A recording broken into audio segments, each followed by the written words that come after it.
வணக்கம் நண்பர்களே. இன்றும் வழமை போன்று நாங்கள் ஒரு மிக முக்கியமான விஷயத்தை பற்றி உரையாட இருக்கின்றோம்.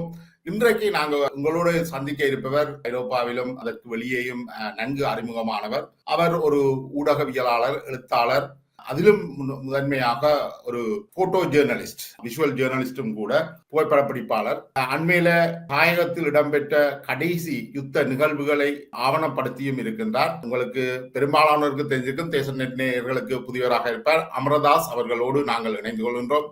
வணக்கம் அமரதாஸ். வணக்கம்.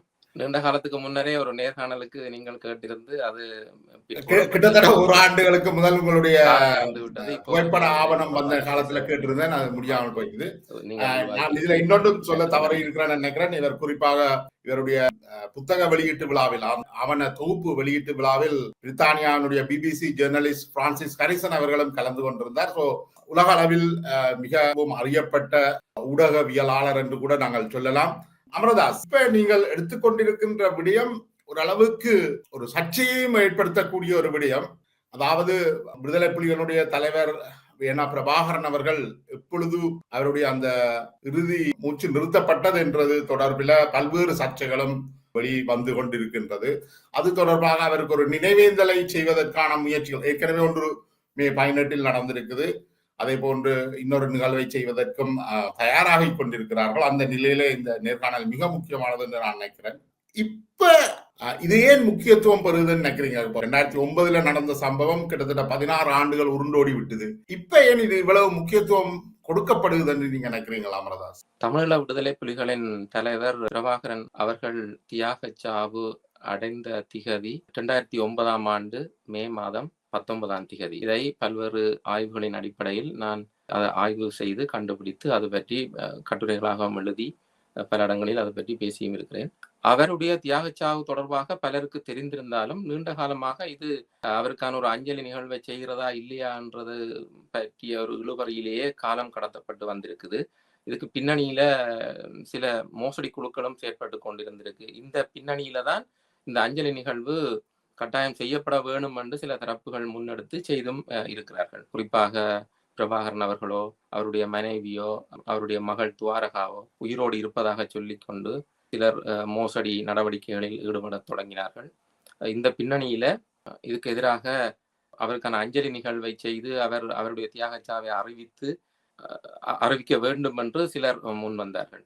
இந்த பின்னணியில இருந்து பார்த்தால் அவருடைய உறவினர்கள் வேலுப்பிள்ளை மனோகரன் அவர்கள், அவருடைய மகன் கார்த்திக் மனோகரன் அவர்கள், அவரோடு சேர்ந்து வேறு சிலரும் பல்வேறு நாடுகளில் இருந்து வெவ்வேறு தரப்பினரும் கூடி டென்மார்க் நினைக்கிறேன் அந்த நாட்டில பெரிய அளவில் ஒரு வீரவணக்க நிகழ்வை செய்திருந்தார்கள் 2024 ஆண்டு. இப்போது சுவிஸ் நாட்டில் 8ஆம் மாதத்தில் ஒரு வீரவணக்க நிகழ்வை செய்வதற்கு சிலர் தயாராகி கொண்டிருக்கிறார்கள். ஆனால் இவர்கள் மத்தியில இருக்கிற பெரிய பிரச்சனையாக நான் நினைப்பது பிரபாகரன் அவர்களுடைய அந்த தியாகச்சாவு நடந்த நாள் தொடர்பான தெளிவின்மை. அது பற்றி ஒரு சர்ச்சை ஓடிக்கொண்டே இருக்கு நடுகவே. அவர் 18ஆம் தேதி தான் தியாகச்சாவடைந்தார் என்று சொல்லி சில தரப்புகள் சொல்லிக் கொண்டிருக்கிறோம், கருதி கொண்டிருக்கிறோம். அதைத்தான் இவர்களும் பின்பற்ற நினைக்கிறார்கள். ஆனால் நீண்ட காலமாக தாங்கள் ஆகஸ்ட் 2ஆம் தேதி இந்த நிகழ்வை மேற்கொள்ள இருப்பவர்களும் மே 18 தான் சொல்கிறார்களா? அவர்களும் மே 18 தான் சொல்கிறார்கள். அது தவறு. அவர்கள் 2 விதத்துல தவறு செய்வதாக நான் கருதுகிறேன். ஏற்கனவே 2024 ஆண்டு நடைபெற்றிருக்கக்கூடிய அந்த வீரவணக்க நிகழ்வை மழுங்கடிக்கிற மாதிரியான கருத்துக்களை அங்கங்க சமூக வலைத்தளங்கள்ல பேசிக்கொண்டு வர மாதிரி படுகுது. இப்ப இனி நடக்க போற வீரவணக்க நிகழ்வு தான் முதலாவது நிகழ்வு என்ற அடிப்படையில் அவர்கள் கருத்துக்களை சொல்லி கொண்டிருக்கிறார்கள். அப்படி அதை சொல்ல முடியாது. வரலாற்று ரீதியாக பார்த்தால் பெரிய அளவுல நடந்த முதலாவது நிகழ்வு ஏற்கனவே நடந்துட்டு, அதை பின்பற்றித்தான் இனி அடுத்த நிகழ்வுகள் செய்யப்பட வேணும். அல்லது அது பற்றிய சரியான வரலாற்று தகவல்களை மூடி மறைக்காமல் அது பற்றிய தகவல்களை சொல்ல வேணும். அதையும் சேர்த்துத்தான் பேச வேணும் என்றுதான் நான் நினைக்கிறேன். வரலாற்றில நாங்கள் மூடி மறைப்புகளை செய்ய முடியாது. அடுத்தது 2வது முக்கியமான பிரச்சனை, அவர்கள் 18ஆம் தேதி தான் அவருடைய தியாகச்சாவு நடந்திருக்கு என்று சொல்லி அவர்கள் சொல்லிக் கொண்டிருக்கிறார்கள். தாங்களும் ஆய்வு செய்ததாக நான் நினைக்கிறேன். அவர்களுடைய ஆய்வு தகவல்கள்ல தவறு இருக்க வேணும், ஆய்வுல குறைபாடு இருக்கணும், அல்லது ஏதோ உள்நோக்கமோ ஏதோ பெரும்பான்மை கருத்துக்கு அவர்கள் இசைந்து போற மாதிரியோ தான் அதை நாங்கள் பார்க்க வேண்டியிருக்கு. இப்ப என்னென்ன இப்ப ஆகஸ்ட் 2 இதை கூட்டி இருக்கிற இந்த தாயக செயலணி என்ற அமைப்பு அதற்கான ஆதாரங்கள் என்று சொல்லி நான் சில வீடியோக்களை பார்க்கக்கூடியதாக இருந்தது. ஆனா அந்த வீடியோக்கள்ல செயலணி இல்ல, தகவல் தவறு, அது வேற ஏதோ நினைவெழுச்சி அகவம் என்று வரும். ஆனா அந்த நினைவெழுச்சி அகத்துக்கு பின்னால இருக்கிறவர்கள் தாயக செயலணி என்று சொல்லப்படுது. ஆனா அவர்கள் ஒரு பேர் வச்சுத்தான் அதை செயற்படுத்தினோம், மேதகு நினைவெழுச்சி அகமோ அதான் அவர்களுடைய பெயர். செயற்படுகிறவர்கள் விடுதலை புலிகளின் முன்னாள் உறுப்பினர்கள், அவர்கள் தான் அதை சேர்ந்து முன்னெடுக்கிறார்கள். அஞ்சலி நிகழ்வுகள் யாரும் செய்யலாம், எல்லாருக்கும் அந்த உரிமைகள் இருக்கு. ஆனால் வரலாற்று தவறுகள் இல்லாமல், வரலாற்று பிரிவுகள் இல்லாமல் செய்யறதுதான் முக்கியம் என்று நான் கருதுறேன். அந்த அடிப்படையில அவர்கள் இப்ப என்னுடைய நேர்காணல் ஏற்கனவே இன்னொரு ஊடகத்திலையும் வந்திருக்கு. அதுல நான் பல விஷயங்களை விரிவாக பேசி இருக்கிறேன். அது பலரும் பார்த்திருக்கிறோம். நான் நினைக்கிறேன் வேற ஆட்களும் பேசி இருக்கிறார்கள். அதுக்கு பிறகு அந்த ஸ்ட்ராங்காக சரியான ஆய்வு தரவுகளோட பேசினது நான் அந்த 19ஆம் தேதி. அது நானும் பார்த்திருக்கிறேன், நான் பல விஷயங்களையும் பார்த்திருக்கிறேன். நான் உங்கள் அளவுக்கு தெளிவாக யாரும் அதை முன்வைக்கல. இப்ப நீங்கள் எந்த முன்பு உங்களுடைய காணொளிகளை பார்த்திராதவர்களுக்கு நீங்கள் எந்த அடிப்படையில நிச்சயமாக அது மே 19ஆம் தேதி தான் நடந்தது என்ற முடிவுக்கு வாரீங்க? என்னிடம் இருக்கக்கூடிய ஆதாரங்கள், ஏற்கனவே வெளிவந்திருக்கக்கூடிய ஆதாரங்கள், அது முன்னமே வந்துடுது. இப்ப பலர் மத்தியில ஒரு குழப்பம் இருக்குது. கமால் குணரட்ன எழுதின அந்த புத்தகத்துல இருக்கிற தகவலை வச்சுக்கொண்டுதான் 19 என்ற முடிவுக்கு வருகிறார்கள் என்று ஒரு கருத்தை சொல்ல வலிக்கிறார்கள். ஆனால் ஆய்வென்று வரும்போது அது எல்லா தரப்புகளிலும் இருந்து கிடைக்கக்கூடிய ஆய்வுகளை, அந்த தரவுகளை எடுத்து ஆய்வு செய்ய வேணும். அது ஒரு அடிப்படையான விஷயம். ஆனால் இந்த கமால் குணரட்னா என்ற புத்தகம் 2016ஆம் ஆண்டு தான் ஃபர்ஸ்ட் எடிஷன் வந்திருக்கு, அது வெளிவந்திருக்கு. அதுக்கு முதலே இந்த ஆவணங்கள் எல்லாம் கசிய வலிக்கிட்டது. அது 19ஆம் தேதி பதிவு செய்யப்பட்டிருக்குது. பிரபாகரன் அவர்களுடைய உடல் மீட்கப்பட்டு கொண்டு வரப்பட்டு 19ஆம் தேதி முற்பகல் காலை அந்த நேரங்கள்ல அந்த பதிவுகள் எல்லாம் நடந்திருக்குது. அன்று மத்தியானம் கடந்த நிலையில கருணா அவர்கள், தயாநிதி அவர்கள் அந்த இருவரையும் அழைத்து கொண்டு அந்த உடலை காட்டியிருக்கிறோம். அதை பற்றி கொஞ்சம் விரிவா நாங்க பேசலாம். அந்த அவருடைய யூனிஃபார்ம் அகற்றப்பட்டு காண்பிக்கப்பட்டிருக்கு, சேறு பூசப்பட்டிருக்கு அவருக்கு உடலுக்கு. இப்படியான விஷயங்கள் நடந்திருக்கு. நான் 19ஆம் தேதி என்றத எப்படியான முடிவுக்கு வாரன் என்றால், இது கொஞ்சம் விரிவாக பேசப்படக்கூடிய வேண்டிய விஷயம். அந்த ஆதாரங்களின் அடிப்படையில பார்த்தால் அவருடைய உடல் மீட்கப்பட்டது, அது பதிவு செய்யப்பட்டது எல்லாமே 19ஆம் தேதியில நிகழ்ந்திருக்கு. இது அந்த கேமராக்களுடைய அடிப்படை தரவுகள்ல இருந்து அதை உறுதிப்படுத்த முடியும். அந்த மெட்டா டேட்டாஸ் என்று சொல்லப்படுற அந்த தரவுகள்ல அதனுடைய அந்த கேமராவுடைய டேட்டாவை நீங்க எப்படி எடுத்து அந்த டேட்டா உங்களுக்கு கிடைச்சதா? இல்ல, இணையதளங்கள்ல கிடைக்கக்கூடிய படங்கள்ல அது பார்க்க முடியாது. என்னிடம் சில இணையதளங்கள்ல இல்லாத, பொதுவழியில இல்லாத சில படங்களையும் நான் ஒரு புலனாய்வு ஊடகவியல் அடிப்படையில நான் அதை சேகரிக்க முடிஞ்சிருக்கு. அப்படியான சில படங்களை வச்சுக்கொண்டு எல்லாத்தையும் கம்பேர் பண்ணி நிறைய படங்கள், அது மட்டும் இல்ல அவருடைய படங்கள் மட்டும் இல்ல, அந்த காலப்பகுதியில 18ஆம் தேதி 19ஆம் தேதி அந்த 17ஆம் தேதி அந்த காலப்பகுதிகளுக்குள்ள எடுக்கப்பட்ட வேறு பல படங்களையும் பேஸ் பண்ணி ஒரு கிராஸ் செக் பண்ணி நிறைய கம்பேர் பண்ணி ஆய்வுகள் செய்துதான் நான் அப்படியான முடிவுக்கே வாரன். அப்ப 19ஆம் தேதி அந்த படங்கள் பதிவாயினதுக்கான தெளிவான தடயங்கள் இருக்கு, ஆதாரங்கள் இருக்கு. விஷயத்தையும் அதோட நான் சேர்த்து சொல்லிடுறேன். நான் ஏற்கனவே என்னுடைய முன்னே நேர்காணல்கள்ல சொல்லி இருப்பேன். அவருடைய உடல் ஒரு நெகிழ்ச்சி தன்மையோட இருக்குது, வெளியில கொண்டு வெவ்வேறு நிலைகள்ல வைக்கப்பட்டிருக்குது. அந்த வெவ்வேறு நிலைகள்ல இருக்கிற படங்கள் இருக்குது. அந்த நெகிழ்ச்சி தன்மையோட, அந்த பிளெக்சிபிலிட்டியோட அந்த உடல் இருக்கு. ஒருவருடைய உடல் ஒருவர் இறந்ததுக்கு பிறகு ஒரு 2 மணி நேரம் தொடக்கம் ஒரு 12 மணி நேரத்துக்குள்ள இறுக்கமடையும், ரிகர் மோர்டிஸ் என்று சொல்லுவார்கள். அந்த நிலை அடைவதற்கு முன்னரே இந்த படங்கள் பதிவாக்கப்பட்டிருக்கிறது தெளிவா தெரியுது படங்கள் மூலம். சில நிமிடங்கள்லயே காண்பிக்கப்பட்டிருக்கு. அதுக்குள்ள சில வேளை முன்ன பின்ன, இப்ப அந்த புத்தகத்துல அவர் கமால் குணரட்னா சொல்லி இருக்கிற ஒரு டைம் இருக்குது, 10 மணி அளவுல ஒரு நேரம். அந்த நேரம் சரியா இருக்குமான்னு எனக்கு சின்ன சந்தேகம் இருக்குது. ஆனால் அவர் அந்த புத்தகத்துல குறிப்பிடுறது என்னென்றால், அவரும் இன்னொரு ஜேர்னலிஸ்ட், அது ITN சேர்ந்தவர் அந்த இடத்துல இருந்திருக்கிறார். சுஜித் விதான பத்திரன என்ற ஒரு ஜேர்னலிஸ்ட் அதுல இருந்திருக்கிறார். அவர்கள் இருவரும் சொல்லி இருக்கணும் அந்த உடல்ல சூடு இருந்ததாக, உடல் வெளியில கொண்டு வந்து தாங்கள் பார்த்தபோது சூடு இருந்ததாக சொல்லுகிறார்கள். அது இருந்திருக்குமான்றது எனக்கு தெரியல. அந்த நீர்ப்பரப்புல சதுப்பு நில பகுதியில அந்த உடல் இருந்து கொண்டு வரப்படுது. அந்த உடல் சூடு எல்லாம் இருக்குமான்றது தெரியல. சில வேளை இருந்திருக்கலாம். ஆனா அந்த நேரத்துக்குள்ள முன்ன பின்ன இருக்கலாம். ஆனால் அந்த படங்கள்ல இருக்கக்கூடிய அந்த உடலின் ஃபிளெக்சிபிலிட்டி, அந்த ரிகர் மோர்டிஸ் சார்ந்த ஆய்வுகள், நான் இதெல்லாம் சுயாதீனமாக ஆய்வு செய்து டாக்டர்ஸோட எல்லாம் நான் இதை பற்றி பேசியிருக்கிறேன். அந்த இரத்த கசிவு படத்துல இருக்கக்கூடிய இரத்தத்தின் தன்மைகள், உடல் தன்மைகள் இதெல்லாம் பார்த்தா 19ஆம் தேதி தான் அவருடைய தியாகச்சாவு நிகழ்ந்திருக்கு என்றதை உறுதியாக சொல்ல முடியும். 18ஆம் தேதி நடந்திருந்தால் முதல் நாள் இறந்த ஒருவருடைய உடல் 19ஆம் தேதி எப்படி இருந்திருக்கும்ன்றது அது இப்படி இருந்திருக்காது. நிச்சயமாக இப்படி இருந்திருக்காது. ஆனா பலரும் அந்த உடனடியாக சொல்லப்பட்ட விஷயம் முதலில் காட்டப்பட்ட உடல் பிரபாகரனுடையது அல்ல என்று சிலர் சொல்லி இருந்தார்கள். அதை என்னென்று நீங்கள் மறுதளிப்பீங்கள்? அது உண்மையிலேயே பிரபாகரனுடைய உடல் தானன்றத அவர் தப்பி போயிருப்பார் என்ற ஒரு நம்பிக்கையிலையும் அவர் இறந்திருக்க கூடாது என்ற ஒரு விருப்பத்திலையும் சொல்லப்பட்ட கதைகளா இருக்கலாம். அடுத்தது இந்த வேற சக்திகள் அல்லது அரச தரப்பு கூட யோசிச்சிருக்கலாம். இதை எப்படியோ மூடி மறைச்சு வேற ஏதாவது மனிப்புலேட் பண்றதுக்கு முயற்சி செய்திருக்கலாம்.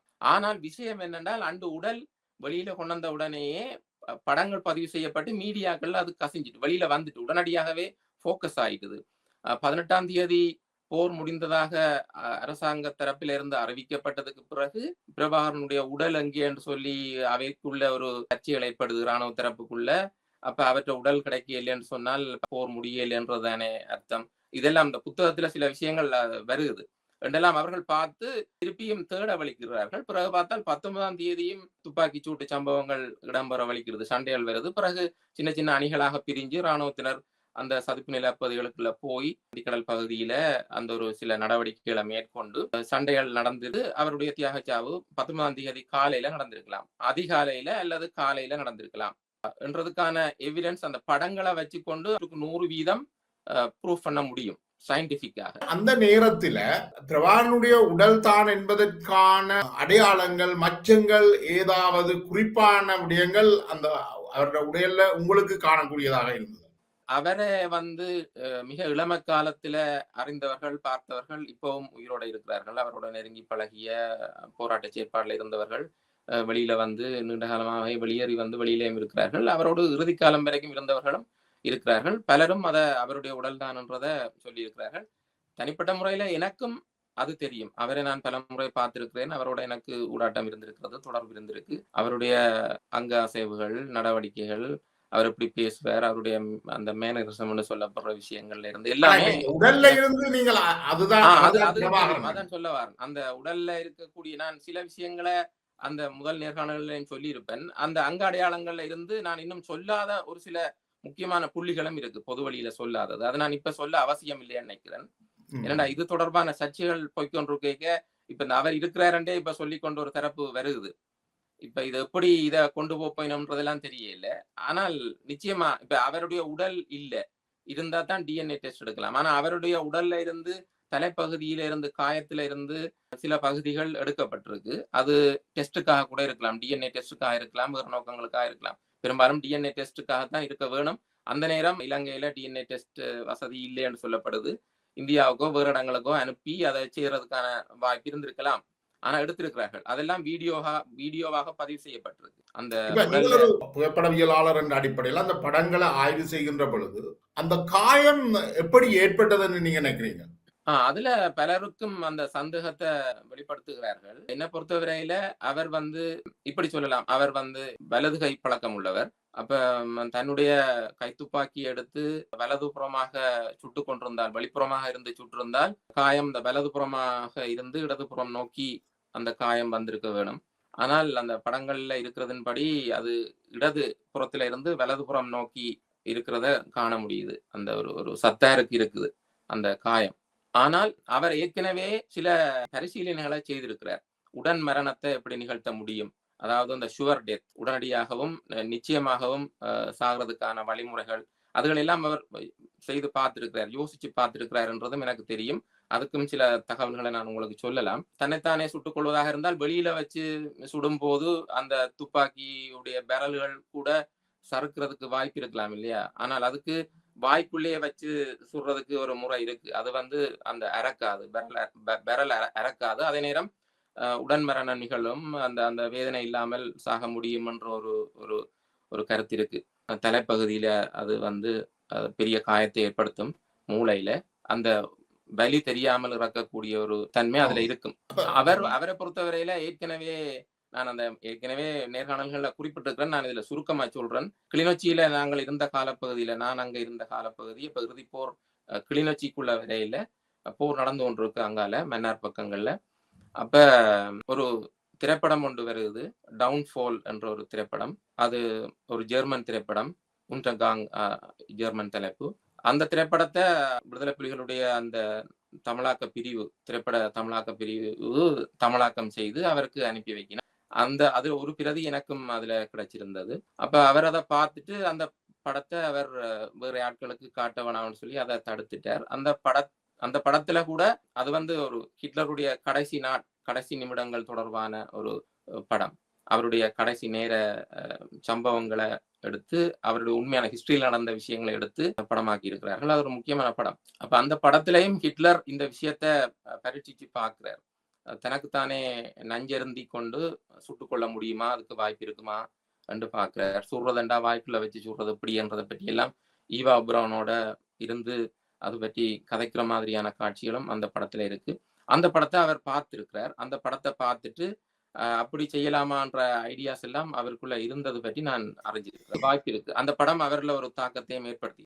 இப்ப விடுதலை புலிகளுடைய தலைவர் பிரபாகரனை பொறுத்த வரைக்கும் அவர் பெரும்பாலும் தன்னுடைய போராளிகளுக்கும் சயனைட்டை அணிவித்திருக்கிறார். அப்படி இருக்கக்குள்ளே அவர் ஏன் அந்த நேரத்துல சயனைட்டை கடிப்பதற்கு பதிலாக இது ஒரு கடினமான முறை அல்லவா? இது சைனட்டை கடிக்கிறதுல ஒரு சிக்கல் இருக்கலாம். என்னன்னா, சைனட்ன்றது அது அந்த பவர் குறைஞ்சிருந்தால் உயிரோட தப்ப வைக்கலாம். சைனட்டை கடிச்சாக்களை கூட தப்ப வைக்கக்கூடிய வாய்ப்புகள் இருக்குது.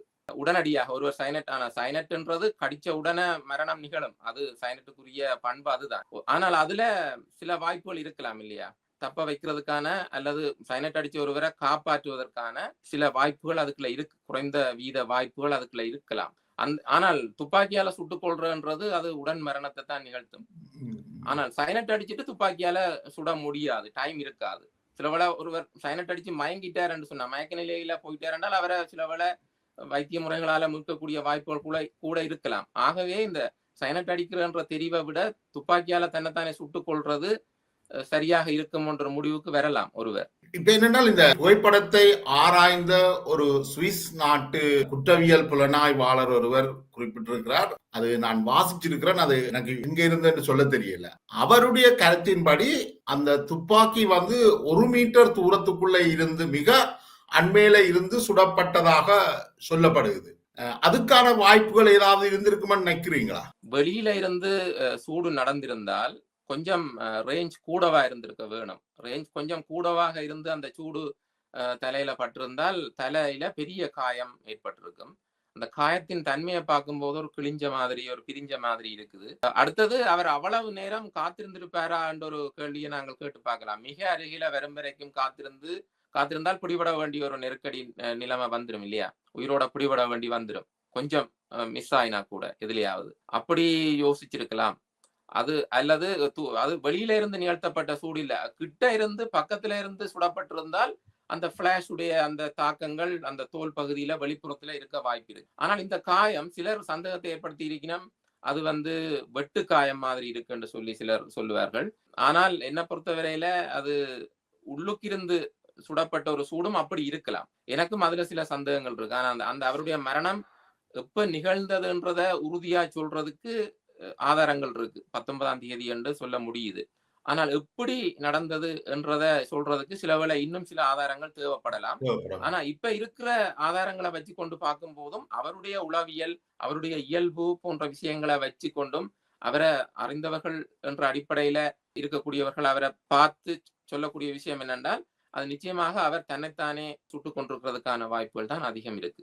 ஜெர்மனுக்கு ஒரு ராஜதந்திரியாக முன்னாள் ராணுவ அதிகாரி ஜெகத் டயஸ் வந்திருந்த பொழுது ஜெர்மன்ல அவருக்கு எதிரான கடுமையான எதிர்ப்பு தெரிவிக்கப்பட்டது. அதுக்கு ஒரு காரணம், அவர்தான் அந்த கத்திய கோடாலியால கொத்தினதாக குற்றச்சாட்டுகள் வைக்கப்பட்டிருந்தது. அந்த பேசிஸ்ல தான் நான் நினைக்கிறேன் இந்த சந்தேகங்கள் எழுப்பப்பட்டது என்று நான் நினைக்கிறேன். இது பற்றிய கதைகள் பல பல வகையாக வந்திருக்கு. அவரை உயிரோட கைது செய்துட்டோம் என்று சொல்லியும், கொழும்பு வரைக்கும் பனாகுட அந்த பகுதிகளுக்கு கொண்டு போனார்கள் என்றும், அங்க விசாரிக்கப்பட்டார் என்றும், பிறகு கொல்லப்பட்டார் என்றும் சொல்லப்படுற கதைகள் அது நம்பகத்தன்மை அற்றவை. அதுக்கு எந்த ஆதாரங்களும் கிடையாது. அடுத்த அவர் கைது செய்யப்பட்டிருந்து சவேந்திர சில்வா போன்றவர்கள் அந்த கொலையை செய்யாமல் ஜெகத் டயஸ் என்றவர்கிட்ட அந்த கொலை செய்வதற்கான அந்த வாய்ப்பை வழங்கினதாக சொல்லப்படுது.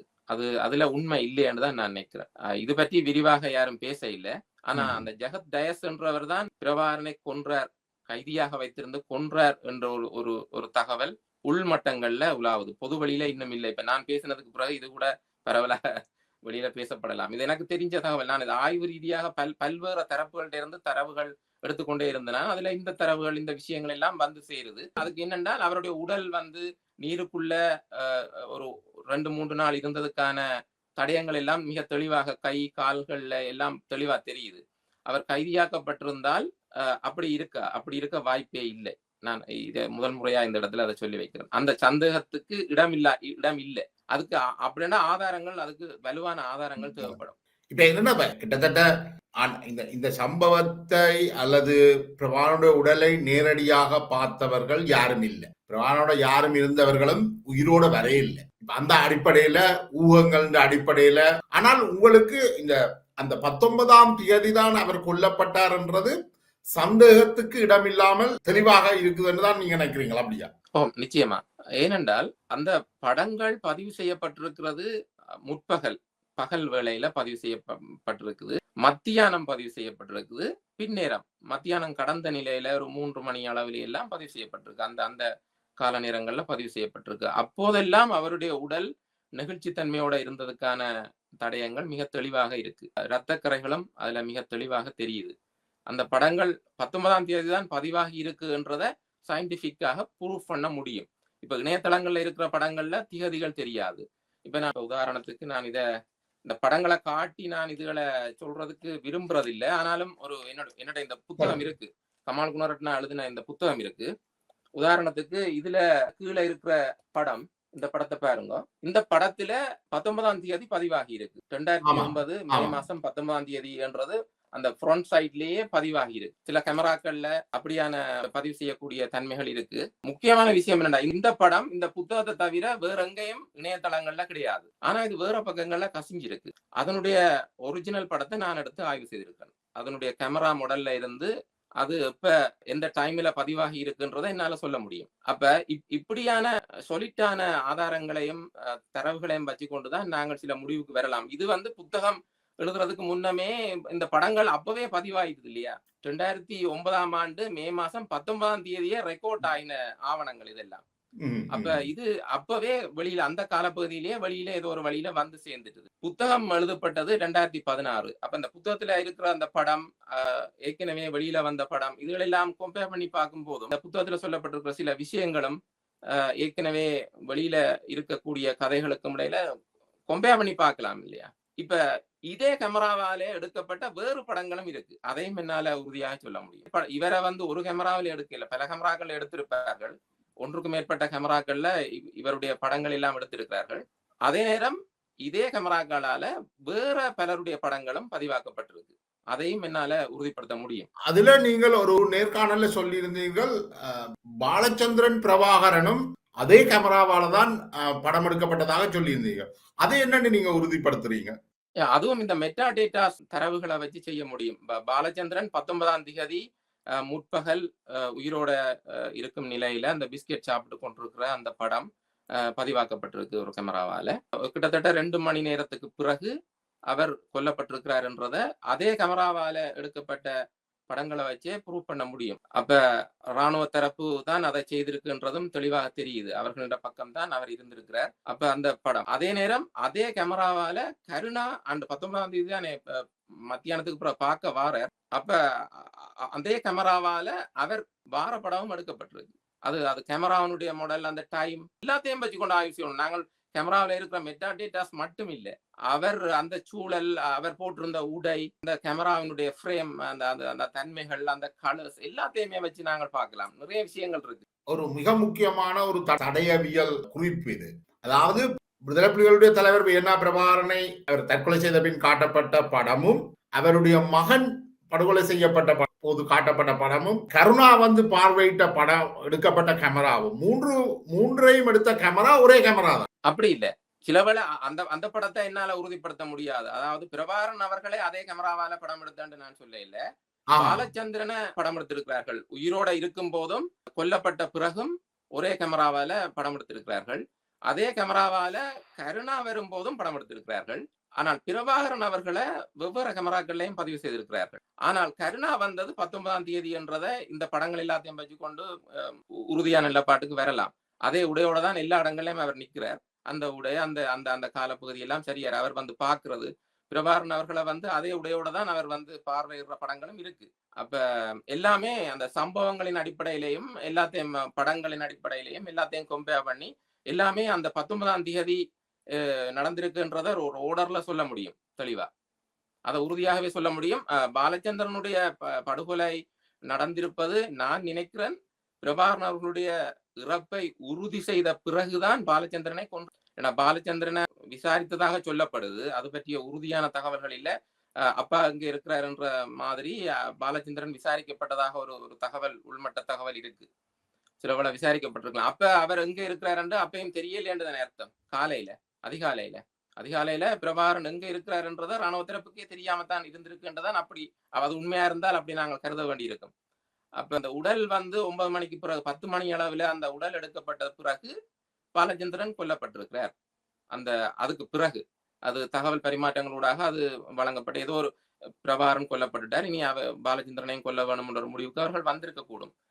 அப்படித்தான் அது நடந்திருக்கும் தான் நான் நினைக்கிறேன். ஆனா ஒரே காலப்பகுதியில 2 பேர்ட்ட சம்பவம் நடந்திருக்க விஞ்ஞானபூர்வமாக என்னால ப்ரூவ் பண்ண முடியும். இது நான் பலமுறை கட்டுரைகள் எழுதிட்டேன், பலமுறை நேர்காணல்கள் சொல்லிட்டேன். ஆனா இன்னும் தமிழ் சமூகத்துல இருக்கிற சிலருக்கு அந்த குழப்பம் ஏன் இருக்குன்னு எனக்கு தெரியல. அந்த குழப்பம் இருக்க தேவையில்லை. இப்ப மனிப்புலேட் பண்ண வெளிக்கிடுகிறார்கள். காலங்களை மாத்தி அமைச்சா வரலாற்று சம்பவங்களை அப்படி திரிக்கவோ மாத்தவோ கூடாது. அது உண்மையாகவே பிரபாகரன் அவர்கள் சாவடைந்தது 19ஆம் தேதி என்று இருக்கும் போது அதுக்கு மாற்றாக 18ஆம் தேதி என்று சொல்வதே அது வந்து ஒரு வரலாற்று மோசடியாகவும் அமையும். அதே நேரம் பிரபாகரன் அவர்களுக்கு செய்யப்படுகிற அநீதியாகவும் அது அமையும். இல்ல உண்மையிலேயே இது வந்து விடுதலை புலிகள்ல இருந்தவர்கள் சொல்லப்படுறது வேற.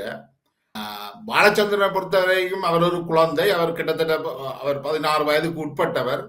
அவர் துப்பாக்கியும் இல்லை, சரணடைந்த நிலையிலேயோ அல்லது பிடிபட்ட நிலையிலேயோ தான் அவர் மீது படுகொலை நிகழ்த்தப்பட்டிருக்கு. அது மிக மோசமான மனித உரிமை மீறல். ஆனா அது பற்றி கூட இந்த விடுதலை புலிகளுக்கு ஆதரவு சக்திகள் பெரிய அளவுல நடவடிக்கை எதையும் எடுத்த மாதிரி தெரியல. இது ஒரு பெரிய பின்னடைவு. என்ன பொறுத்தவரையில சும்மா மேம்போக்காக மேலோட்டமாக போர்க்குற்றங்கள் என்று பேசுவார்கள், இனப்படுகொலை என்று பேசுகிறார்கள். ஆனால் இப்படியான பல விஷயங்கள் இருக்குது. உயிரோட இருந்தவர்களுக்கு என்ன நடந்தது, கைது செய்யப்பட்டவர்கள் சரணடைந்தவர்களுக்கு என்ன நடந்தது என்ற கேள்விகள் எல்லாம் இருக்கு.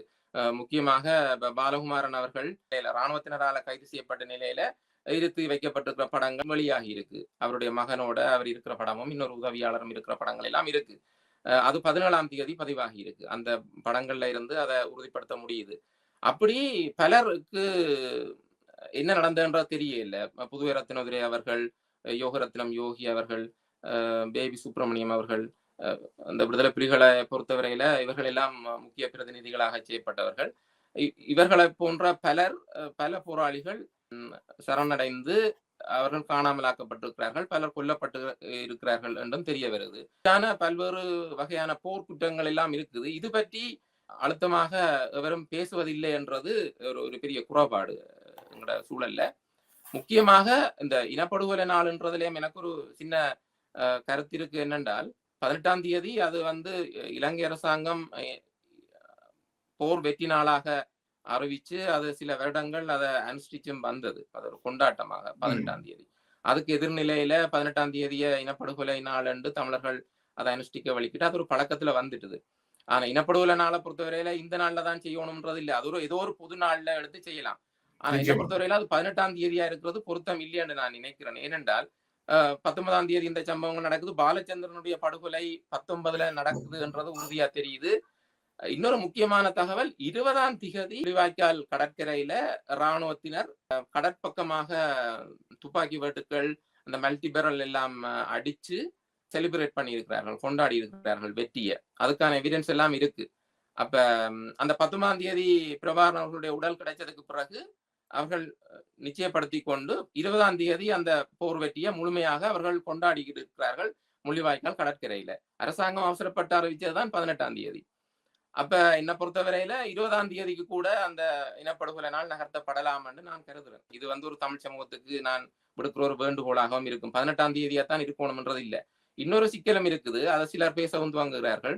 18ஆம் தேதி ஏற்கனவே பழக்கப்பட்ட நிலையில இருக்கும் போது அன்றைய நாள்ல பிரபாகரன் அவர்களுடைய அஞ்சலி நிகழ்வையும் செய்யும் போது அந்த கவன குவிப்பு சிதைவடையும், மக்கள் பங்கேற்பு சிதறடிக்கப்படும் என்ற ஒரு கருத்து சொல்லப்படுது. அதுல உண்மை இருக்கலாம் இல்லையா? உண்மை இருக்கும். அடுத்தது உண்மையிலேயே 19ஆம் தேதி அந்த மரணம் நிகழ்ந்திருக்கும் போது 18ஆம் தேதிக்கு கொண்டு போக வேண்டிய அவசியமே இல்லை. அப்ப அதை வலிந்து அதுக்குள்ள கொண்டு போகும்போது ஏற்கனவே பின்பற்றப்படுகிற அந்த நிகழ்வுகளுக்கும் ஒரு குழப்பங்களை ஏற்படுத்துற மாதிரி இது அமையலாம். இது சம்பந்தப்பட்டவர்கள், இந்த நிகழ்வுகளை ஏற்பாடு செய்தவர்கள் இது பற்றி கவனம் செலுத்த வேண்டும் என்றது முக்கியமான ஒரு வேண்டுகோள். இப்ப என்னென்றால் இந்த கடைசி நேரம் நடந்த சம்பவங்கள் தொடர்பாக வட்டுக்கோட்டையில் இருந்து முள்ளிவாய்க்கால் வரை என்ற என்னுடைய நூல்ல அன்றைக்கு நடந்ததுகளை நான் பதிவு செய்திருக்கிறேன், அன்றைக்கு வந்த செய்திகளின் அடிப்படையில. அப்ப இதுல ஒரு செய்தி வருது, இலங்கைக்கு விஜயம் செய்துள்ள ஐக்கிய நாடுகள் சபையின் செயலாளரின் விசேட பிரதிநிதியான விஜய் நம்பியாருடன் விடுதலை புலிகளின் சர்வதேச இணைப்பாளரான KP மே 17, 2009 இரவு, மே 18 அதிகாலை தொலைபேசியில் கதைத்துள்ளார். இருவரிடையே நடந்த தொலைபேசி பேச்சுவார்த்தையின் போது இராணுவத்தினால் சுற்றி வளைக்கப்பட்டுள்ள விடுதலை புலிகளின் தலைவர் பிரபாகரனை விடுவிப்பதற்கு நடவடிக்கை மேற்கொள்ளும்படி நம்பியாரிடம் KP கேட்டுக்கொண்டுள்ளதாக திவையின பத்திரிகை செய்தி வெளியிட்டு இருந்தது. அப்ப அதுக்கு பிறகுதான் விடுதலை புலிகளுடைய புலித்தேவன், நடேசன் போன்றவர்கள் எல்லாரும் சரணடைகின்றார்கள். அதற்கு முதலும் இந்திய செய்தி ஊடகம் ஒன்று வெளியிடும் பொழுது 300 வரையான விடுதலை புலிகளின் முக்கிய தலைவர்கள் சிலர் தங்களை சயனைட் அடித்து இறந்ததாகவும் சொல்லப்படுகிறது.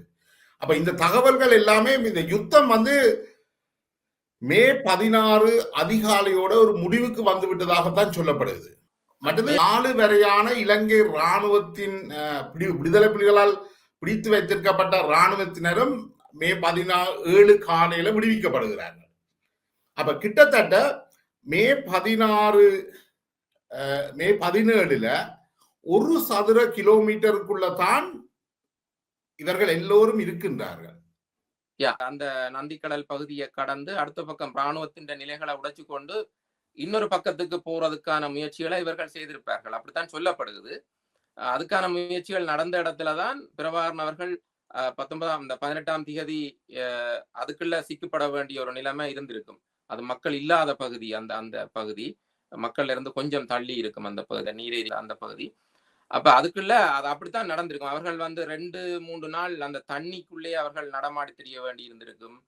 அந்த தடயங்கள் எல்லாம் அந்த கால் கைகள்ல இருந்து எல்லாம் பார்க்கக்கூடிய மாதிரி இருக்கு. ஆனா 19ஆம் தேதி தான் அந்த போர் முடிஞ்சிருக்குன்றதுக்கு இந்த இராணுவத்தினர் சொல்லக்கூடிய இந்த தகவல்கள் எல்லாம் இருக்கு. ஆனா இதை அரசாங்க தரப்புல இருந்து யாரும் மறக்க இல்லை. சில விஷயங்களை அவர்கள் நேரடியாக மறக்கவும் மாட்டார்கள். மறுத்தால் அதுக்கு உண்மையா சொல்ல வேண்டி வரும் இல்லையா? அடுத்தது அரசாங்க தரப்புக்கு தெரியும், அவர்களுக்கு குழப்பம் இல்லை. பிரபாகரனுடைய சாவு 19ஆம் தேதி நடந்ததுன்றது அரசாங்க தரப்புக்கு எந்த குழப்பமும் இருக்காது. இது தமிழ் சூழல்ல தான் இந்த குழப்பம் இருக்குது. இதை பற்றி இவ்வளவு காலம் யாரும் அக்கறைப்படுத்தாதில்லை, அதை பற்றி யாரும் பேச தயாரா இருக்கல. ஆனா நான் நீண்ட காலமாகவே இதை பற்றி பலரோட கதைச்சி வந்திருக்கிறேன், எழுதி இருக்கிறேன். இது பற்றி நான் நினைக்கிறேன், இந்த அவர் எப்ப கொல்லப்பட்டார், இந்த மே 19 கொல்லப்பட்டார்ன்றதுல பெரிய அளவு விமர்சனங்கள் வர வாய்ப்பில்லை. ஆனால் அவர் எப்படி கொல்லப்பட்டார்ன்றதுல ஒரு சிக்கல் இருக்குது. அடுத்தது இப்ப நாங்கள் மே 19 சந்தேகத்துக்கு இடமில்லாம அந்த திகதியில தான் கொல்லப்பட்டார் என்றது ஓரளவுக்கு உறுதியாக சொல்லலாம். ஆனால் இதை நாங்கள் இதையும் பார்க்கணும். ஒரு சில கிலோமீட்டர், சதுர கிலோமீட்டருக்குள்ள 2 வாரங்களாக கடுமையான யுத்தம் நடக்குது. ஒழுங்காக நித்திர கொள்ள இயலாது, ஒழுங்காக சாப்பிட முடியாது. இப்படியான பிரச்சனை எல்லாம் இருக்கு. ஒரு மனிதனாக எங்களால முடிவெடுக்க இயலாது ஒரு கட்டத்துக்கு மேல. அப்ப இந்த நிலையில எதுவும் நடந்திருக்க வாய்ப்பு இருக்குது. நான் இதை பற்றி அந்த முன்னைய நேர்காணல்ல கூட சொல்லி இருக்கிறேன். போர்க்களத்துல எதுவும் நடக்கலாம். மயக்கமான நிலைமை ஏற்படலாம், கைது செய்யப்படக்கூடிய சூழல் ஏற்படலாம், காயத்தோட கைது செய்யப்படக்கூடிய வாய்ப்புகள் இருக்கு. இப்படி பல பல வாய்ப்புகள் இருக்கு. எல்லா வாய்ப்புகளையும் நாங்கள் கணக்குல எடுத்துத்தான் ஒரு முடிவுக்கு வர வேண்டி இருக்கு. ஆனா என்ன பொறுத்தவரையில அவர்கள் அந்த இடத்துல சுற்றி வளைக்கப்பட்ட நிலையில இருந்து எதுவும் செய்ய முடியாமல் அவர்கள் இந்த ஒரு தன்னைத்தானே அழித்துக் கொள்ள வேணும் என்ற ஒரு நிலைமைக்கு போயிருக்கலாம். அது வேற வழி, வேற தெரிவுகள் எதுவுமே இல்லை. அப்ப ராணுவம் மிக நெருக்கமாக ராணுவம் நெருங்கி வரும் வரைக்கும் காத்திருந்து என்ன செய்ய வழிக்கிட்டா அது சிக்கலா போயிடும் இல்லையா?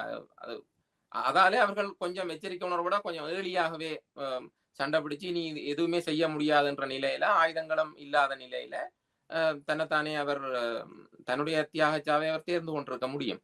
அதான் நடந்திருக்கிறதுக்கான வாய்ப்புகள் இருக்குன்றதான் எனக்கு, நான் அவரை புரிந்து கொண்ட வகையிலையும் இருக்கக்கூடிய அந்த நிகழ்தகவலின் அடிப்படையில அந்த அதை இன்வெஸ்டிகேட் பண்ணி அப்படி ஒரு முடிவுக்கு தான் நாங்க வர முடியும். ஆனா பக்கத்துல இருந்து பார்த்தது யாரும் இல்லை, அவர் சார்ந்து அவரோட பக்கத்துல இருந்தார்கள். ஆனா ராணுவத்தினர் அந்த உடலை மீட்டவர்கள் சொல்லுகிறார்கள். ஆனா அதை நாங்கள் கணக்கில் எடுத்துத்தான் ஆய்வும் செய்யணும்.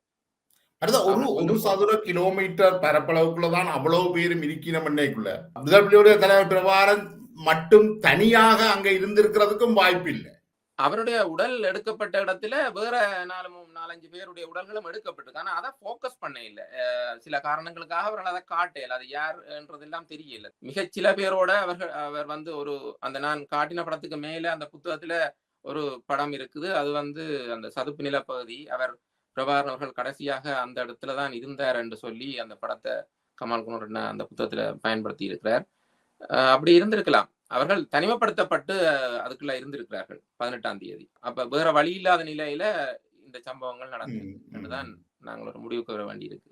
மற்றது அந்த உடலை அவர் வேறு இடத்துல கொல்லப்பட்ட பிறகும் வேற இடங்கள்ல கொண்டே போட்டு பணமும் எடுத்திருக்கலாம். அதுக்கான வாய்ப்புகள் குறைவு. நான் அப்படியும் இருந்திருக்குமான்றதையும் யோசிச்சு பார்த்தேன். அவர் உயிரோட பிடிபடுறதுக்கான வாய்ப்பு இல்லை. அப்படி பிடிபட்டிருக்கிறதா என்றாலும் 19ஆம் தேதி தான் பிடிபட்டிருக்க வேணும். அவர் தண்ணிக்குள்ள நீண்ட நேரம் நின்றதுக்கான தடயங்கள் அவருடைய உடல்ல இருக்கு. கால் கைகள் அந்த ஊர்ன நிலையில இருக்கு.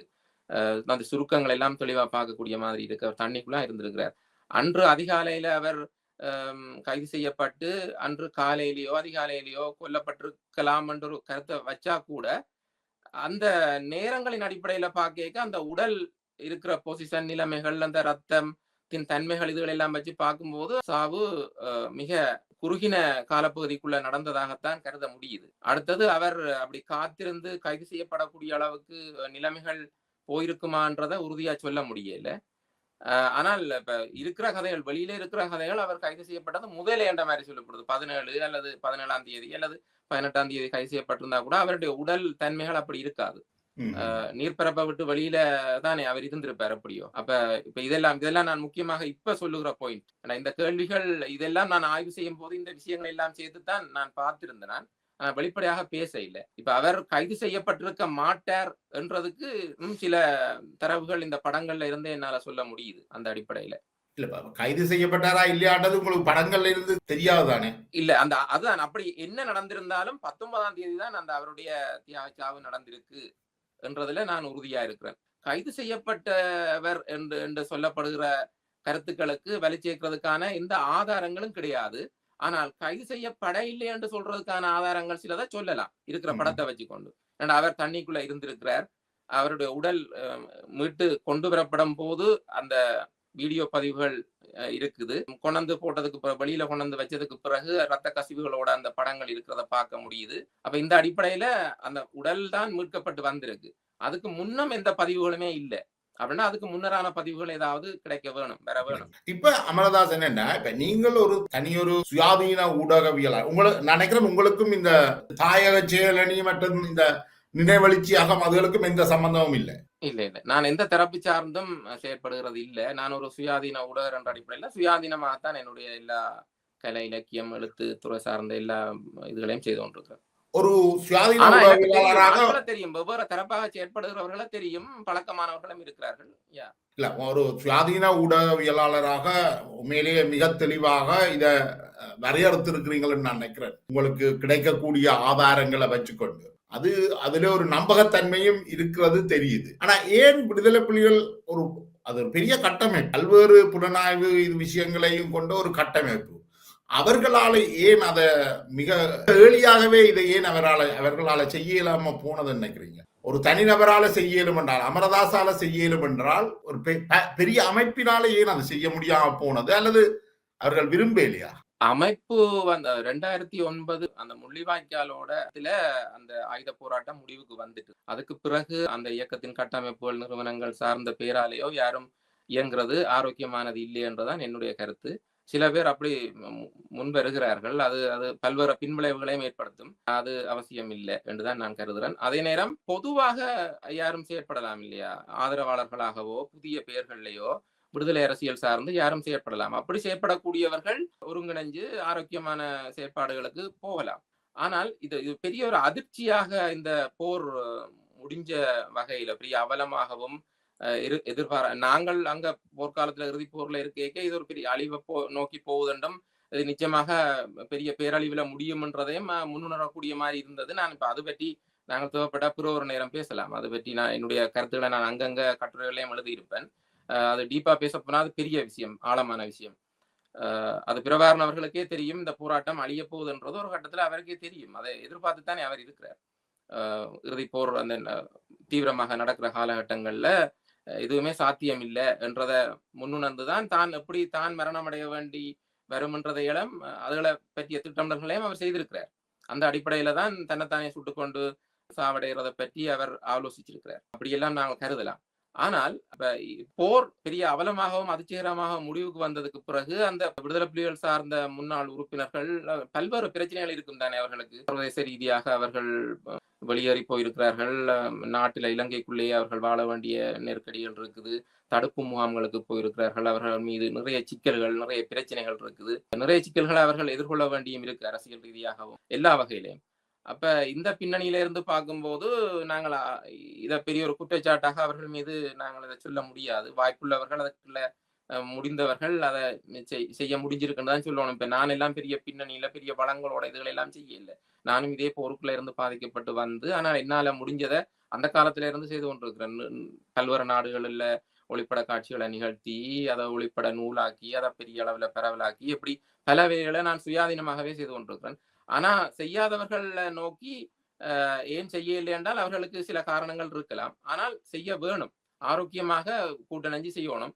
ஆனால் ஒரு சிக்கலும் இருக்குது என்னென்றால், வெவ்வேறு தரப்புகளாக செயற்பட வலிக்கிறவர்களுக்கு இடையில சில கருத்து முரண்பாடுகள், சில உள்நோக்கங்களின் அடிப்படையில இருக்கலாம், அல்லது காழ்ப்புணர்வுல இருக்கலாம். இப்படியும் சில விஷயங்கள் மேலோங்கிற மாதிரியும் தெரியுது. அப்ப அதுகளை தவிர்த்து கொண்டு ஆரோக்கியமான திசையில கூட்டு சேர்ந்து அந்த பழைய அடையாளங்களை தவிர்த்து கொண்டு புதிய சிந்தனையோட புதிய பேர்கள்ல புதிய முறையில சர்வதேச அரசியல் நிலைமைகளை கருத்துல கொண்டு செயற்பட வேணும். அதுதான் முக்கியம். இப்ப நீங்க கருத்தை பார்க்கின்ற பொழுது விடுதலை புலிகள் என்ற அமைப்பு ஒரு முடிவுக்கு வந்துட்டுது. இனிமேல் அதுகின்ற தொடர்ச்சியாக அரசியல் செய்யறதை தவிர்த்து புதிய சிந்தனையோட அவர்கள் இயங்கணும் என்று சொல்றீங்க? அப்படித்தான் நான் நினைக்கிறேன். இது சர்ச்சைக்கு உள்ளாக்கப்படலாம். ஆனா நான் இது பற்றி எழுதியும் இருக்கிறேன். நான் இப்ப அண்மையில இந்த கிழமைக்குள்ள ஒரு கட்டுரையும் எழுதி இருக்கிறேன். வீரவணக்க நிகழ்வு தொடர்பாக, இப்ப நடக்க போற வீரவணக்க நிகழ்வு, பொதுவாகவே இந்த வீரவணக்க நிகழ்வுகள் தொடர்பாகவும் வேற சில விஷயங்களையும் உள்ளடக்கி ஒரு கட்டுரையும் எழுதி இருக்கிறேன். என்னை பொறுத்தவரையில இது பல்வேறு பிரச்சனைகளை கொண்டு வரும். விடுதலை புலிகளுடைய அந்த வரலாற்றை அந்த வரலாறாகவே வச்சுக்கொண்டு புதிய முறையில சில செயற்பாடுகளுக்கு போக வேணும்ன்றதான் என்னுடைய நிலப்பாடு.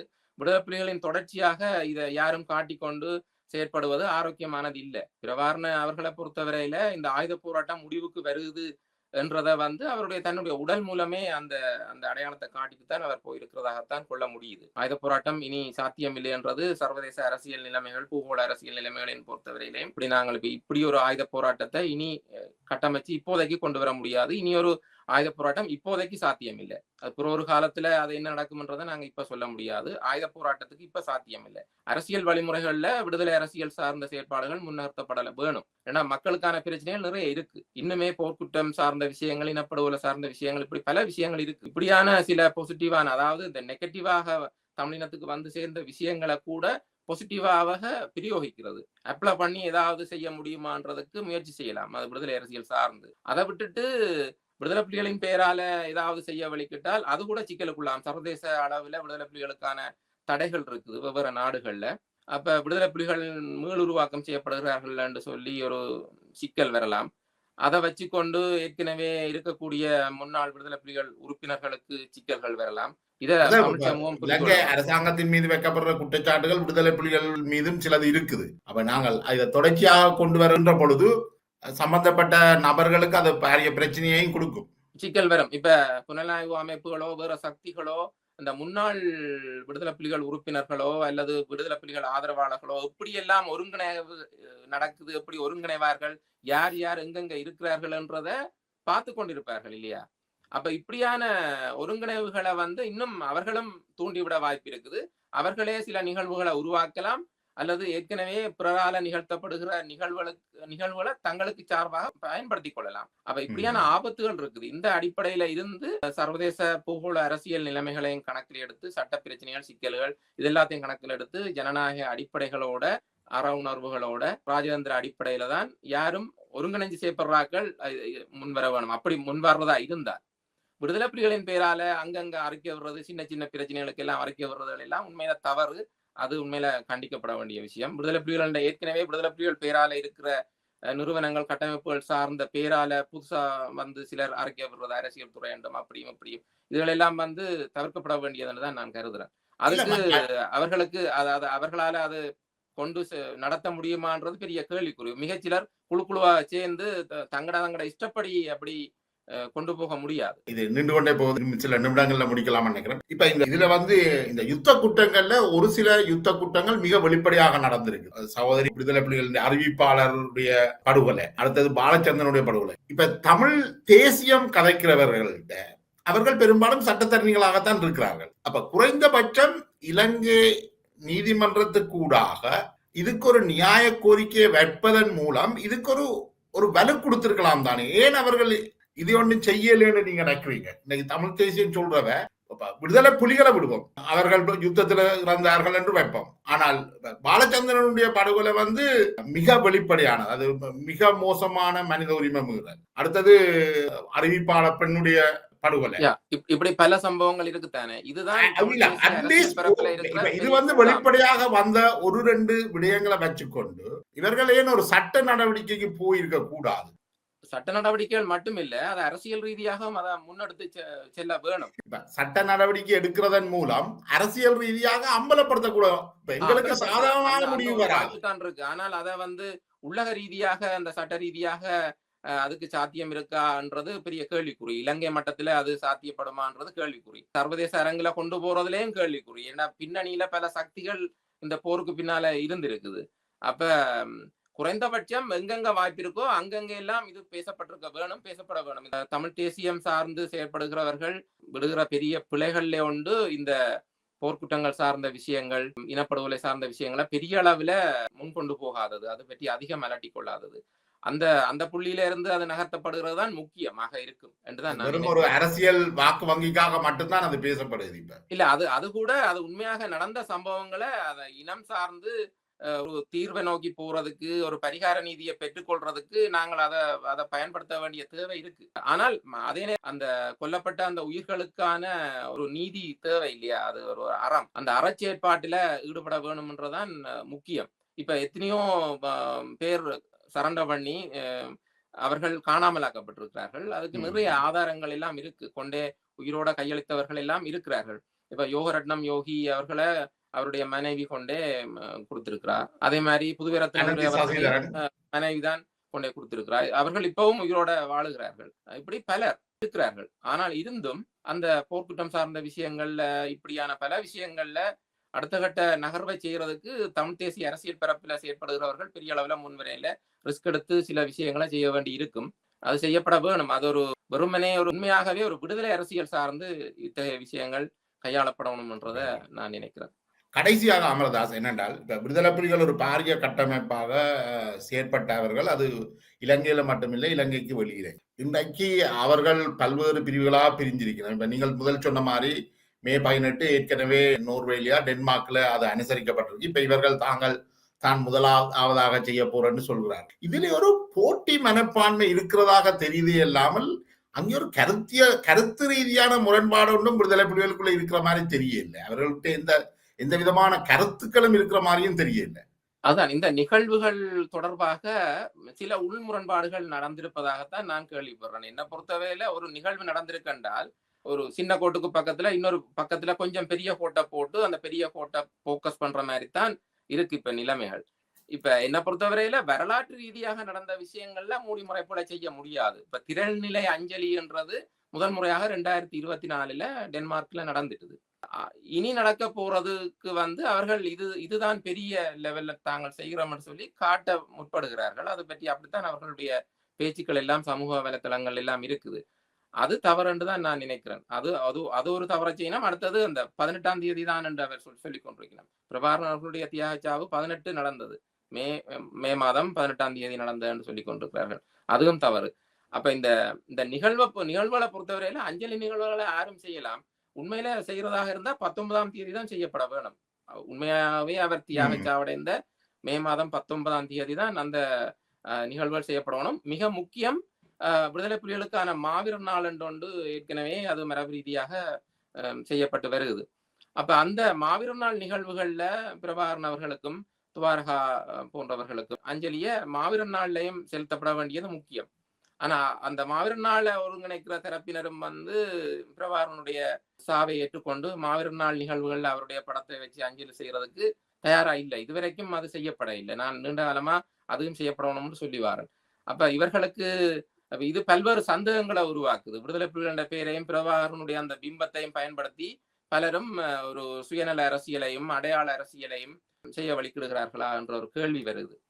மாவீரர் தினம் நடத்துற குழுவும் இந்த நினைவெழுச்சி அகமும் அது வெவ்வேறு. அது ஏற்கனவே இந்த மாவீரர் நாள்ன்றது விடுதலை புலிகள் பலமாக இருந்த காலகட்டத்திலேயே வெளிநாடுகள்ல சில கட்டமைப்புகள் உருவாக்கப்பட்டு அவர்கள் அதை செய்து கொண்டு வந்தார்கள். அந்த செயற்பாடுகள் அங்கங்க அப்படியே நடந்து கொண்டே இருக்குது. ஆனா இப்ப இந்த 8ஆம் மாத நிகழ்வை செய்ய போகிறவர்கள் விடுதலை புலிகளின் முன்னாள் உறுப்பினர்கள் அதை தொடங்கி வேற சிலரையும் இணைக்கிறதாக சொல்லப்படுது. இணைச்சு அந்த அஞ்சலி நிகழ்வை செய்ய இருக்கிறார்கள். ஆனா 2 விஷயத்த அவர்கள் முக்கியமா கவனிக்க வேண்டும்ன்றது என்னுடைய வேண்டுகோள். நான் என்னுடைய கட்டுரையிலேயும் அதை தெளிவாக எழுதி இருக்கிறேன். ஒன்று, முதலாவது வீரவணக்க நிகழ்வு டென்மார்க்ல நடத்தி முடிக்கப்பட்டிருக்கு. அது பல்வேறு நெருக்கடிகளுக்கு மத்தியில அவர்கள் அதை செய்திருக்கிறார்கள். வெவ்வேறு நாடுகள்ல இருந்து இத்தனைக்கும் அந்த பின்னணியில போலியாக ஒரு பெண்ணை கொண்டு பிரபாகரனின் மகள் என்று சொல்லி காட்டி பண மோசடிகளையும் வேறு பல மோசடிகளையும் ஈடுபட்ட ஒரு குழு பற்றி நீங்கள் அறிஞ்சிருப்பீர்கள். அந்த குழு இப்பவும் செயற்படுகிறதா தான் இருக்கு. அப்ப அந்த குழுவின் செயற்பாடுகளும் அந்த குளறுபடிகளும் மக்கள் மத்தியில சில சர்ச்சைகளும் பலமாக இருந்த நேரத்துல 2024ஆம் ஆண்டு டென்மார்க்ல அந்த நிகழ்வை செய்து முடித்தார்கள். அதுல பல்வேறு முன்னாள் விடுதலை புலிகள் உறுப்பினர்களும் வெவ்வேறு நாடுகளை சேர்ந்த பொதுமக்களும் பிரபாகரனுடைய அந்த நெருங்கிய உறவினர்களும் பிரபாகரன் அவர்களுடைய அண்ணா அவருடைய மகன் இவர்கள் எல்லாம் சேர்ந்து அந்த நிகழ்வை செய்து முடித்தார்கள். அப்ப அதனுடைய முக்கியத்துவத்தை கீழிறக்கும் வகையில பேசக்கூடாதுன்றது என்னுடைய வேண்டுகோள். பேசக்கூடாது. இப்ப நிகழ்வை செய்ய இருக்கிறவர்களுக்கு நிகழ்வை செய்யலாம். ஆனால் தாங்கள் தான் முதல் நிகழ்வை செய்வதாக காட்டிக்கொள்ள விளைகிறார்கள். அதுக்கு ஒரு காரணத்தையும் அவர்கள் சொல்கிறார்கள். இது ஒரு விடுதலை புலிகளின் மரபில நாங்கள் செய்கிறோம், விடுதலை புலிகள் மரபில செய்கிற ஒரு வீர வணக்கம், இப்படியெல்லாம் பேச வேண்டியது இல்லையான்னு நான் நினைக்கிறேன். விடுதலை புலிகளோட விஷயத்த திருப்ப முழுத்தா அப்ப எப்படி அடையாளம் எப்படி முத்திர குத்தப்படும் அப்ப இவர்கள் விடுதலை புலிகளின் தரப்பாக அடையாளப்படுத்தப்படுகிற ஒரு போக்கு இருக்கும். ஆனா அவர்களை பொறுத்தவரையில தாங்கள் முன்னாள் விடுதலை புலிகள் உறுப்பினர்கள் தாங்கள் இந்த நினைவெழுச்சி விஷயங்களை செய்யறதுக்காக வீர வணக்கத்தை செய்யறதுக்காகத்தான் தாங்கள் ஒருங்கிணைஞ்சு செய்யறோம்னு சொல்லிக் கொள்கிறார்கள். ஆனால் இந்த 2 முக்கிய தவறுகளையும் அவர்கள் திருத்திக் கொள்ளாத பட்சத்துல அவர்கள் மீதும் ஒரு சந்தேக பார்வைகள் இருக்குது சமூக மட்டத்துல. நானும் அந்த வேண்டுகோளை விடுக்கிறேன். பிரபாகரன் அவர்களுடைய சாவு திகதி 2009ஆம் ஆண்டு மே மாதம் 19. இதுல அவர்கள் தெளிவாக இருக்க வேணும். அவர்களுக்கு ஏதாவது குழப்பங்கள் இருந்தால் அவர்கள் 2 வருஷமா ஆய்வு செய்தோம் எல்லாம் சொல்லுகிறார்கள். ஆய்வு செய்து ஏன் அப்படி ஒரு முடிவுக்கு வந்தார்கள் என்று தெரியல. அவர்கள் மத்தியிலேயே ஒரு சிலருக்கு 19 என்ற ஒரு கருத்தும் ஏற்பட்டிருக்கு. அவர்கள் 17 இறந்ததாகத்தான் கருதுகிறார்கள். ஏனென்றால் இல்ல அதுக்குள்ளே ஒரு சில பேர் 17 என்று சொல்லி பிரிஞ்சு போனதாகவும் 19 என்று சொல்லி பிரிஞ்சதாகவும் அந்த நிகழ்வை ஏற்பாடு செய்த நேசக்கரம் சாந்தி மற்றும் விடுதலை புலிகளுடைய புலனாய்வு பிரிவையோடு செயற்பட்டவராக கருதப்படுகின்ற நடராஜா சேதுரூபன் சேது என்று அறியப்பட்டவர். அவர் நோர்வே மற்றும் சர்வதேச புலனாய்வு பிரிவுகளோடையும் மிக நெருக்கமான தொடர்புகள் உள்ளவர். அவர் குறிப்பிடும் பொழுது எனக்கு குறிப்பிட்டது மே 17 பிரபாகரன் கொல்லப்பட்டவுடன் தனக்கு அவருடைய படம் இந்திய உளவு பிரிவை சேர்ந்தவர்களால காண்பிக்கப்பட்டதாகவும் அதனைத் தொடர்ந்து தான் ஜிடிவி அப்பொழுது டிடிஎன் இல்ல ஜிடிவி நினைக்கிறேன் ஜிடிவியில தாங்கள் அன்றைய தினமே தீபம் ஏற்றியதாகவும் நினைவு தீபம் ஏற்றியதாகவும் குறிப்பிட்டிருந்தார். ஆனால் அது மே 17 என்று ஏன் சொல்லப்படவில்லை என்றால் நோர்வேயினுடைய சுதந்திர தினம் மே 17 இருந்த காரணத்தினால் அன்று அது உடனடியாக வெளியிடப்பட வேண்டாம் என்று கேட்டுக்கொண்டதாகவும் மாற்ற சொல்லி கேட்டதாகவும் சொல்லுகின்றார். இது எல்லாம் நடந்ததுக்கான தெளிவான ஆதாரங்கள் இருக்குது. சர்வதேச ஊடகங்கள்லயும் நீங்க பார்த்தா 19 தான் இந்த செய்திகள் வெளியாகியும் இருக்குது. 17 அவர் கொல்லப்பட்டதாகவோ சாவடைந்ததாகவோ சில வதந்திகள் பரப்பப்பட்டிருக்கலாம். விடுதலை புலிகள் தரப்புல இருந்து கூட அந்த வதந்தி பரப்பப்பட்டிருக்கலாம். டென்மார்க் நிகழ்வை செய்ததுல நீங்க பேர் குறிப்பிட்ட அந்த நபர் ஈடுபட்டாரான்ற தெரியல. ஆனா சாந்தி நேசக்கரம் என்று சொல்லி அவ ஜெர்மன்ல இருக்கிறவா அவாவும் அதுல இணைஞ்சு செயற்பட்டிருக்கிறா. அதே நேரம் டென்மார்க்ல இருக்கக்கூடிய பிரபாகரனுடைய உறவினர்கள்லாம் அதை முக்கியமாக முன்னின்று அதுகள் எல்லாத்தையும் ஒருங்கிணைச்சு செய்திருக்கிறார்கள். பல்வேறு தரப்பினரையும் ஒருங்கிணைச்சு என்றுதான் நான் கேள்விப்படுறேன். ஒரு கடைசியாக ஒரே ஒரு கேள்வி என்னென்றால் இப்ப இந்த விடுதலை புலிகள் சம்பந்தமாகவும் பிரபாகரனுடைய இந்த நினைவுழ்ச்சி நிகழ்வை கொண்டாடுறது சம்பந்தமாகவும் போட்டி போடுகின்றார்கள். ஆனால் இந்த யுத்தத்திலே ஒரு பகுதி போராளிகள் மிக மோசமாக பாதிக்கப்பட்டு அவர்களுடைய குடும்பங்கள் மிக மோசமான நிலையில வடக்கு கிழக்குல இன்றைக்கும் வாழ்கின்றார்கள். அவர்கள் உடல் ஊனமுற்றவர்களாகவும் வாழ்க்கையில எந்த பிடிப்பும் இல்லாதவர்களாகவும் வாழுகின்றார்கள். இந்த வெளிநாட்டில இருக்கின்றவர்கள் கிட்டத்தட்ட மே 17-18 சர்வதேச கணிப்பின்படி இந்த விடுதலை புலிகள் சார்ந்த அமைப்புகள்கிட்ட 300 பில்லியன் அமெரிக்க டாலர் அசையும் அசையா சொத்துக்கள் இருந்திருக்கு. இன்றைக்கும் அந்த அசையும் அசையா சொத்துக்கள் இவர்கள்ட்ட தான் இருக்கு.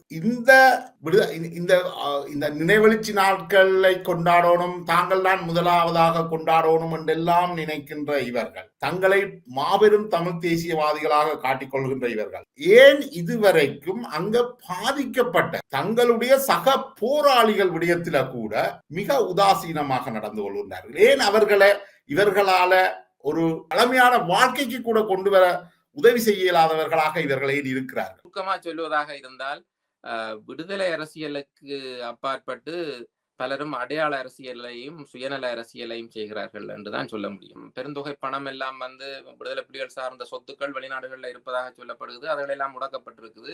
அது அவர் பிரபாகரன் அவர்கள் வந்தா கணக்கு காட்டணும்ன்ற மாதிரி அந்த கதைகள் சித்தரிப்புகள் கதையாடல்கள் எல்லாம் முடக்கப்பட்ட இந்த அரசாங்கத்தாலே முடக்கப்படையில தனிப்பட்ட நபர்களால அந்த நபர்களாலே அரசாங்கம் அபகரிக்கப்பட்டிருக்கு.